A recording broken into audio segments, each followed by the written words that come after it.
اس حصے میں آپ سنیں گے آل فرعون پر پے در پے عذاب اور ان کی وعدہ شکنیاں، بنی اسرائیل کو ہجرت کا حکم، فرعون کا لشکر سمیت تعاقب، سمندر کا حکم الہی سے راستہ دینا، مومنوں کی نجات اور فرعونیوں کی غرقابی، ناش فرعون کا رہتی دنیا کے لیے عبرت بننا، سیدنا موسیٰ علیہ السلام سے اللہ تعالیٰ کی بات چیت اور سیدنا موسیٰ علیہ السلام کی دیدار الہی کی خواہش، بنی اسرائیل کا بچڑے کی پوجا کرنا اور سیدنا موسیٰ علیہ السلام کا اظہار افسوس اور قوم کو سرزنش، سامری کے بچڑے کو نذر آتش کرنا، بچڑے کے پجاریوں کے لیے وعید الہی اور باہم قتل کی سزا، بنی اسرائیل کا تورات پر عمل پیرا ہونے سے اعراض اور کوہ طور کا ان پر بلند ہونا، قصص الانبیاء کا 15 حصہ، سونے کا بچڑا۔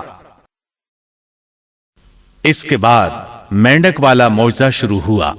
مصریوں کو مینڈک ہی مینڈک نظر آنے لگے، لیکن بنی اسرائیل کے گھروں میں کچھ بھی نہ تھا۔ مصری اپنا کوئی برتن کھولتا تو اس میں مینڈک نظر آتا، کوئی اپنے بستر پر آتا تو اس پر مینڈک ہوتا، کھانا کھانے کے لیے بیٹھتا اور لقمہ منہ میں رکھتا تو وہ مینڈک بن جاتا۔ اللہ تعالیٰ نے ان لوگوں کو عجیب طرح سے آزمائش میں مبتلا کیا۔ اس کے علاوہ خون کا معجزہ، یہ 5واں معجزہ تھا۔ اس کے سامنے فرعون بے بس ہو گیا، ان کا پانی خون میں تبدیل ہونے لگا۔ کوئی مصری دریائے نیل سے چلو میں پانی لیتا تو وہ پانی خون بن جاتا، لیکن کوئی اسرائیلی پانی لیتا تو وہ پانی ہی رہتا۔ مصری کسی کنویں سے پانی نکالتے تو وہ خون بن جاتا، اسی کنویں سے اسرائیلی پانی لیتے تو پانی ہی رہتا۔ اللہ تعالیٰ نے ان سے پانی کو روک لیا۔ پھر مصری پانی حاصل کرنے کے لیے بنی اسرائیل کے پاس آنے لگے، وہ ان سے پانی مانگتے۔ جب بنی اسرائیل ان کے لیے پانی ڈالتے تو وہ فوراً خون میں تبدیل ہو جاتا۔ اسی پانی کو بنی اسرائیل پیتے تو پانی ہی رہتا۔ سب لوگوں نے یہ معجزات اپنی آنکھوں سے دیکھ لیے، لیکن پھر بھی موسیٰ علیہ السلام پر ایمان نہ لائے اور غرور و تکبر پر اڑے رہے۔ 9 عدد معجزات دیکھ لینے کے بعد بھی وہ ایمان نہ لائے، حق کو جھٹلاتے ہی رہے۔ سب سے سخت ترین عذاب خون کا عذاب تھا۔ معاملہ جب یہاں تک پہنچا تو سب جمع ہو کر موسیٰ علیہ السلام کے پاس آئے اور یوں گویا ہوئے، کہنے لگے اے موسیٰ، ہمارے لیے اپنے رب سے اس بات کی دعا کر دیجئے جس کا اس نے آپ سے عہد کر رکھا ہے۔ اگر آپ اس عذاب کو ہم سے ہٹا دیں تو ہم ضرور آپ پر ایمان لے آئیں گے، اور ہم بنی اسرائیل کو بھی رہا کر کے آپ کے ہمراہ کر دیں گے۔ پھر جب ان سے اس عذاب کو ایک خاص وقت تک کے لیے جس تک بہرحال ان کو پہنچنا تھا ہٹا دیتے تو وہ فوراً ہی عہد شکنی کرنے لگتے۔ آخر کار موسیٰ علیہ السلام کو اللہ کا حکم ہوا کہ راتوں رات تو میرے بندوں کو لے کر نکل جا۔ دوسری جگہ یوں ارشاد ہوتا ہے، ہم نے موسیٰ کی طرف وحی نازل فرمائی کہ راتوں رات میرے بندوں کو لے چل۔ چنانچہ سب بنی اسرائیل رات کی تاریکی میں نکلے، وہ دروازوں پر کوئی خاص نشان چھوڑ کر چلنے لگے۔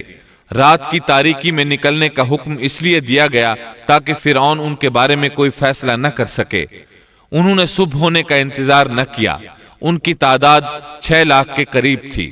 یہ سب لوگ اپنے مال مویشی اور ضروری سامان ساتھ لے کر چلے۔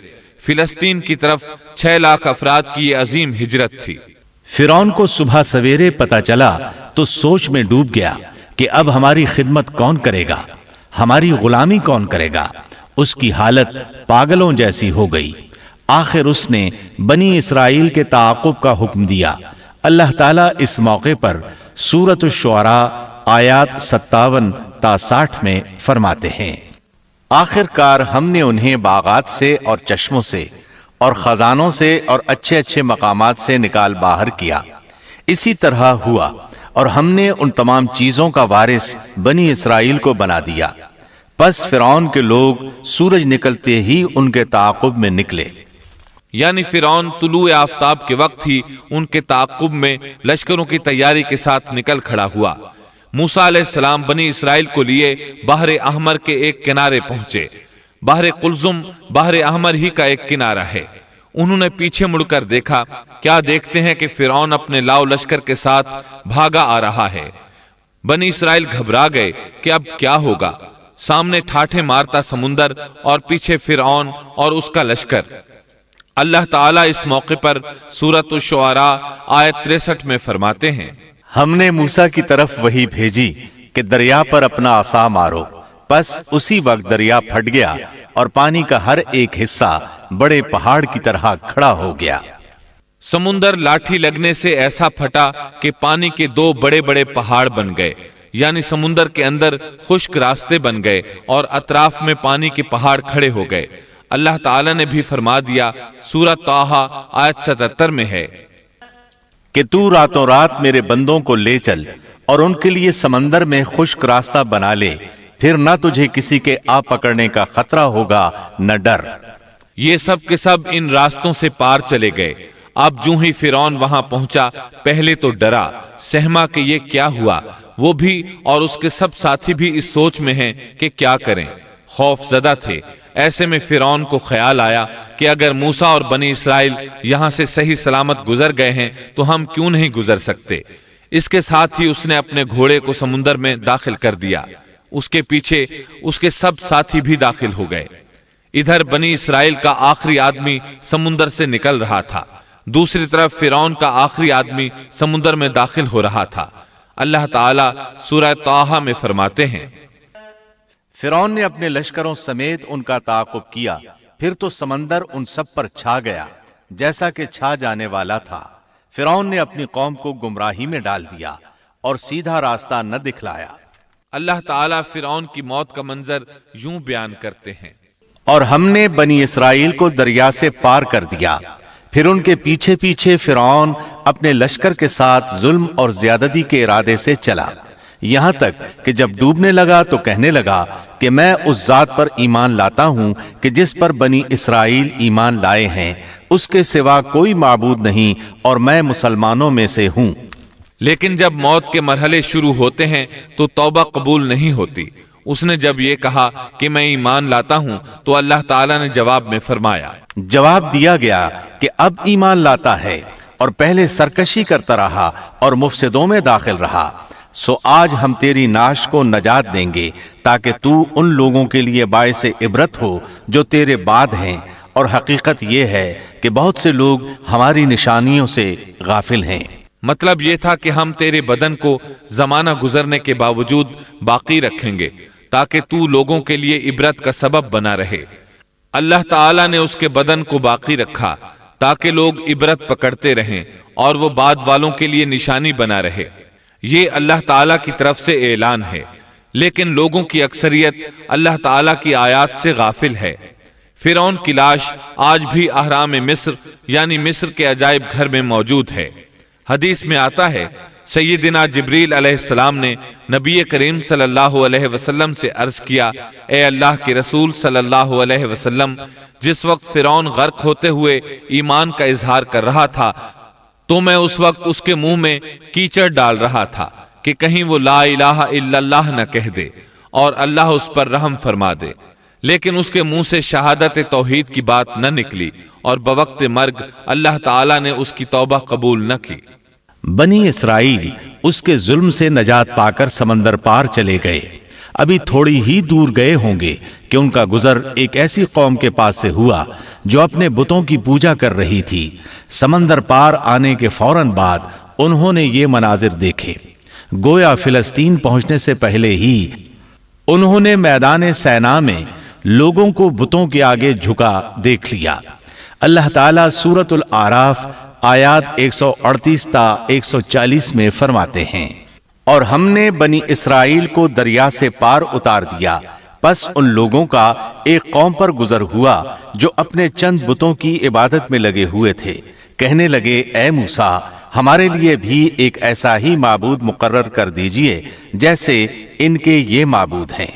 آپ نے فرمایا، واقعی تم لوگوں میں بڑی جہالت ہے، یہ لوگ جس کام میں لگے ہوئے ہیں یہ تباہ کیا جائے گا اور ان کا یہ کام محض بے بنیاد ہے۔ فرمایا، کیا اللہ تعالیٰ کے سوا کسی اور کو تمہارے لیے معبود تلاش کروں، حالانکہ اس نے تمہیں تمام جہان والوں پر فوقیت دی ہے۔ قرآن کی آیات اس پر دلالت کرتی ہیں کہ سمندر پار سے آتے ہی وہ فوراً ایک قوم کے پاس آئے اور موسیٰ علیہ السلام سے مطالبہ کرنے لگے۔ غور فرمائیں کس طرح کفر کے مرتکب ہو رہے ہیں۔ فرعون اور اس کی قوم سے نجات پا لینے کے بعد اللہ رب العزت کی طرف سے موسیٰ علیہ السلام پر احکامات نازل ہوئے۔ پہلا حکم یہ ملا کہ اپنی قوم کے ہمراہ کوہ طور پر پھر تشریف لے چلیں۔ اللہ تعالیٰ نے آپ کو وعدہ دیا کہ وہاں ہم آپ کو تورات عطا کریں گے تاکہ آپ کے لیے اور آپ کی قوم کے لیے شریعت مقرر ہو جائے۔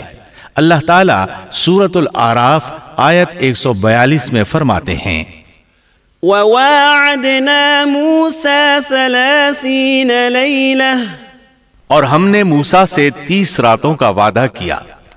اللہ تعالیٰ نے موسیٰ علیہ السلام سے وعدہ کیا کہ جبل طور پر آئیں، وہاں 30 راتیں گزاریں، یعنی مکمل 1 مہینہ قیام کریں تاکہ ان دنوں میں تورات حاصل کر سکیں۔ موسیٰ علیہ السلام اپنی قوم کو لے کر روانہ ہوئے۔ آپ تیز چلتے ہوئے اپنی قوم سے پہلے کوہ طور پر جا پہنچے تاکہ اللہ تعالیٰ کو خوش کر سکیں اور کتاب الہی تورات حاصل کر سکیں۔ بنی اسرائیل اس وقت لاکھوں کی تعداد میں تھے۔ ظاہر ہے اتنے بڑے ہجوم اور لشکر کا تیزی سے حرکت کرنا ممکن نہیں تھا۔ اس پر اللہ تعالیٰ نے فرمایا، اے موسیٰ، تجھے اپنی قوم سے غافل کر کے کون سی چیز جلدی لے آئی؟ کہا کہ وہ لوگ بھی میرے پیچھے ہی آ رہے ہیں، اور اے میرے پروردگار، میں نے تیری طرف اس لیے جلدی کی کہ تو راضی ہو جائے۔ کوہ طور پر یہ موسیٰ علیہ السلام کی دوسری آمد تھی۔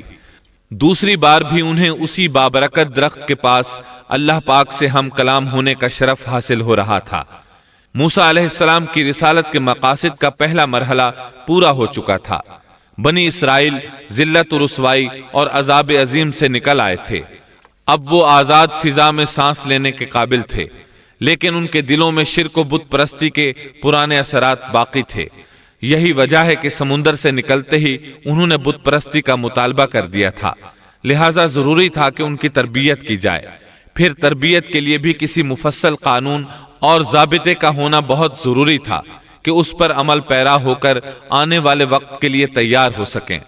تو اللہ تعالیٰ نے عظیم رسول موسیٰ علیہ السلام کے ساتھ یہی وعدہ کیا تھا کہ وہ طور پہاڑ پر آ کر اللہ کی نگرانی میں براہ راست احکام الہی کو حاصل کرنے کی کما حقہ تیاری کر سکیں۔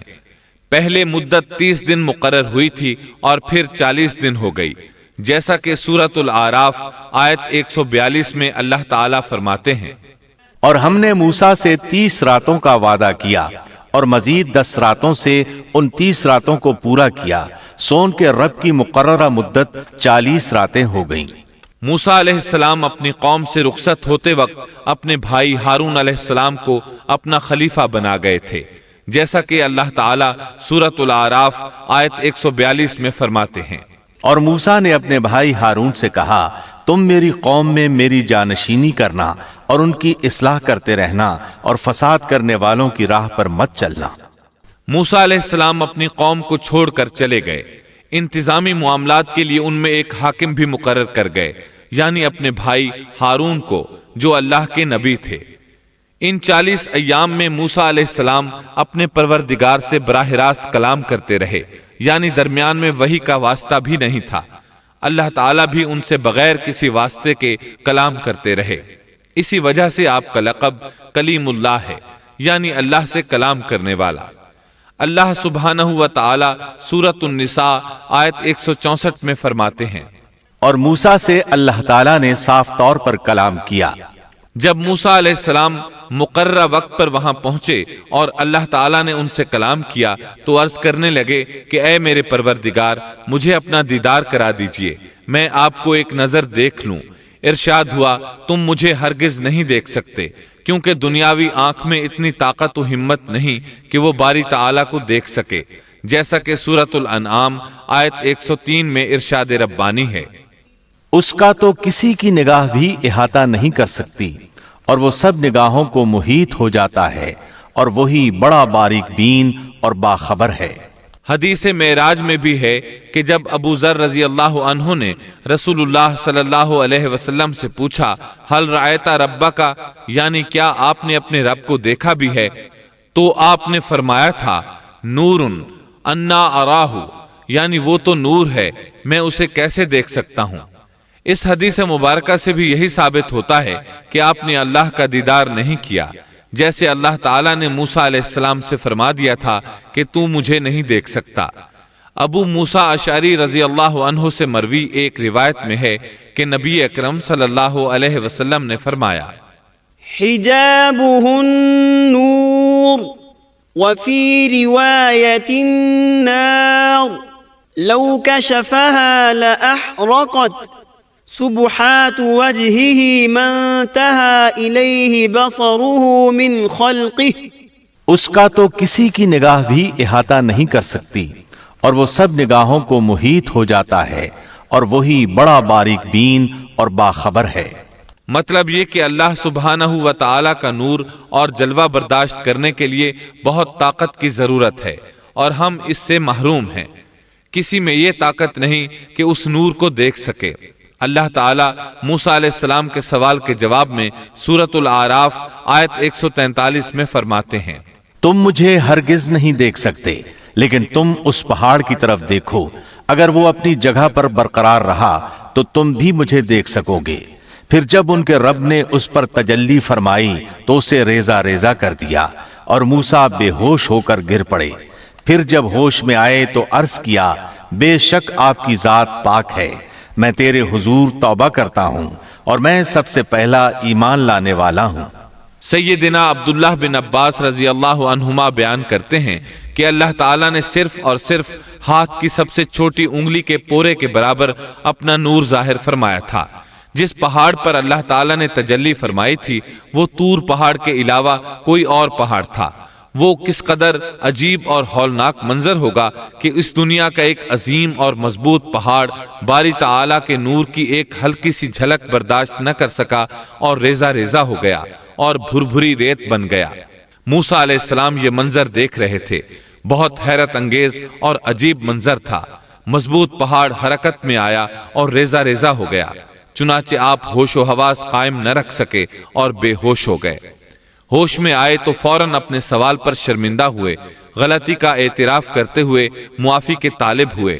جواب میں اللہ تعالیٰ نے فرمایا اللہ نے فرمایا اے موسیٰ، میں نے پیغمبری اور اپنی ہم کلامی سے تمہیں تمام لوگوں پر امتیاز بخشا ہے، تو جو کچھ میں نے تمہیں عطا کیا ہے اس کو تھام لو اور شکر گزاروں میں سے ہو جاؤ۔ اللہ تعالیٰ نے موسیٰ علیہ السلام کو اپنے زمانے کے تمام لوگوں سے زیادہ مرتبہ عطا فرمایا۔ اس کے بعد اللہ تعالیٰ نے آپ کو تختیوں میں لکھی تورات عطا فرمائی۔ اللہ تعالیٰ سورۃ الاعراف آیت 145 میں فرماتے ہیں اور ہم نے چند تختیوں پر ہر قسم کی نصیحت اور ہر چیز کی تفصیل ان کو لکھ کر دی، تم ان کو قوت کے ساتھ پکڑ لو اور اپنی قوم کو حکم کرو کہ ان کے اچھے اچھے احکام پر عمل کریں، ان قریب میں تم لوگوں کو ان فاسقوں کا گھر دکھلاؤں گا۔ یہ تختیاں کس چیز کی تھیں اس کے متعلق کوئی مرفوع بات ثابت نہیں، البتہ مفسرین کے مختلف اقوال ہیں۔ بعض کہتے ہیں یہ تختیاں جواہر کی تھیں اور بعض کہتے ہیں کہ یہ تختیاں پتھر کی تھیں۔ موسیٰ علیہ السلام نے 40 دنوں میں تورات کے اندر لکھے ہوئے اللہ کے احکامات اخذ کر لیے۔ ادھر موسیٰ علیہ السلام کا ان کی قوم انتظار کر رہی تھی۔ اس دوران وہ ایک آزمائش میں مبتلا ہو گئے۔ اللہ تعالیٰ سورہ طٰہٰ آیت 85 میں فرماتے ہیں فرمایا ہم نے تیری قوم کو تیرے پیچھے آزمائش میں ڈال دیا اور انہیں سامری نے بہکا دیا۔ موسیٰ علیہ السلام کی غیر حاضری میں وہ ایک شخص کی پیروی کرتے ہوئے گمراہ ہو گئے اور ان کی گمراہی کا سبب بننے والا شخص سامری تھا۔ اللہ سے ملاقات کی مدت پوری کرنے کے بعد موسیٰ علیہ السلام نے وعظ و نصیحت سے بھرپور تختیاں اٹھا لیں۔ ان میں اللہ کے احکامات بھی تھے اور بنی اسرائیل کی شریعت بھی درج تھی۔ اسی کو تورات کہا جاتا ہے۔ ان کو اٹھا کر موسیٰ علیہ السلام اپنی قوم کی طرف لوٹ آئے۔ اس موقع پر اللہ تعالیٰ سورہ طٰہٰ آیت 86 میں فرماتے ہیں پس موسیٰ نہایت غضبناک ہو کر رنج کے ساتھ واپس لوٹے۔